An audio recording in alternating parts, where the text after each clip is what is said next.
Hi, my name is Melissa Horn, and this is my submission for my final assignment for my education class for the fall of 2013.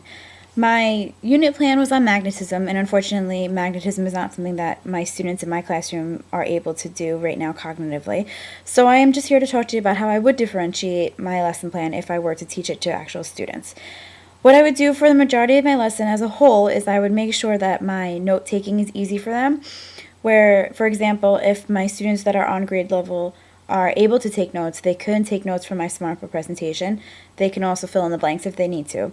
For students who are a little bit lower cognitively, what I would do is make sure that there's a printed version of my SmartBoard, and that way they'll be able to highlight or to underline or to even dot marker if they're physically incapable of circling or writing.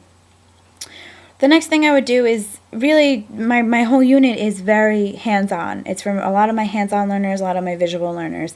A lot of students who do have a learning disability learn better with visual models and visual experiments, and that's why I chose to do science as a differentiating lesson. For the first day, I know that I used a lot of household items so they could see which are magnetic and which are not magnetic. The first thing they need to do is to do the experiment themselves to see what objects are or are not magnetic. After that, the SmartBoard presentation will begin, and that's where the introduction of magnets are from, and is also where they'll understand the meaning behind magnets. It gives them a visual, hands-on learning experience for that. Day 2 is a lot more note-taking. So like I said, I would make sure that the SmartBoard presentation was printed out for those students so they could bring home and go over it as notes for their test that comes up. For my other students, they'll be able to copy, ask questions, write down their notes themselves in a notebook, because it's secondary and that's what they should be doing at this point. The rest of the unit plan really focuses on pairing the students together. I believe that pairing the students together and having them in groups really helps with the students who are a little lower academically, and they're able to really follow and see what's expected of them. For my higher students, what I would do is I would pair the high student with a lower student. And the reason why I do this is because I think that the higher functioning student would be a really good learner and example for my lower functioning student. It would also give the teacher a lot of free time to know that the higher functioning student is with the lower one, and that way the teacher is able to walk around and really spend a lot of time with everybody instead of just on the kids who are having trouble functioning at grade level. For the rest of the unit plan, what I really would want to do is to make sure that they are assessed in 2 different ways. I would first make sure that I'm observing them first and foremost. I think that's very important to make sure that they are doing what's expected of them. The next thing is a written test. At the end of every unit, I do make sure that there is a test just for record purposes.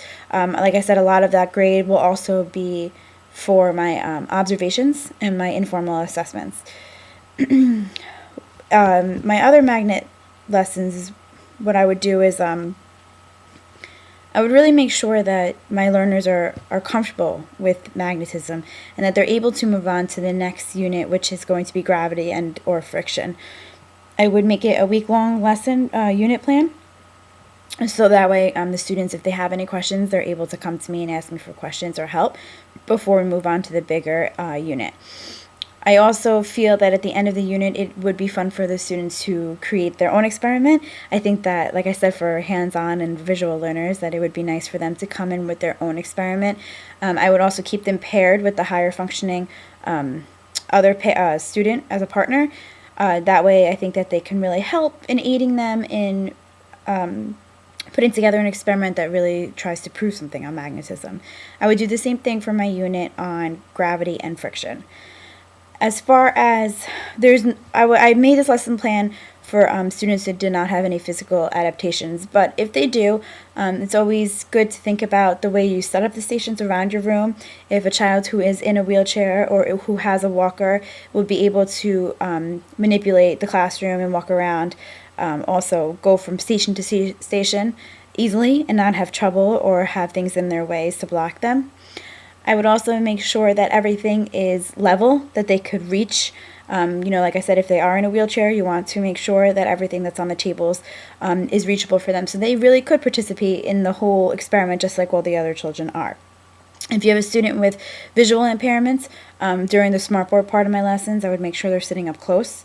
If you have students with ADHD, units like this that are stationed, that are all around the room, is a really good thing to do. And you could do it for any subject. You could do it for writing, you could do it for history, social studies, anything. You can make stations and set up a timer and have the students go from each station to station. Keep the duration in each station low and to a minimum, and that way the children with ADHD will be able to move around more freely and not feel like they're sitting and contained in a classroom seat for the entire duration of the class. And that's really it. That wraps up my unit plan and how I differentiate from each of my students. Please leave your comments below. Thanks.